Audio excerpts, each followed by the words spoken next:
Viršienos išpjova kopūstų lapuose su keptais kopūstų blyneliais.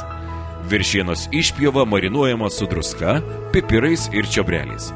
Tuomet įvyniojama į plėvelę ir verdama 15 minučių 60 laipsnių temperatūroje. Į verdančių vandeniu perpiltus kopūstų lapus įvyniojama paruošta viršienos išpjova. Suktinukas supjaustomas 2 cm storio gabaliukais. Šie gabaliukai apkepami ant sviesto. Likę kopūsto lapai labai smulkiai supjaustomi ir apverdami.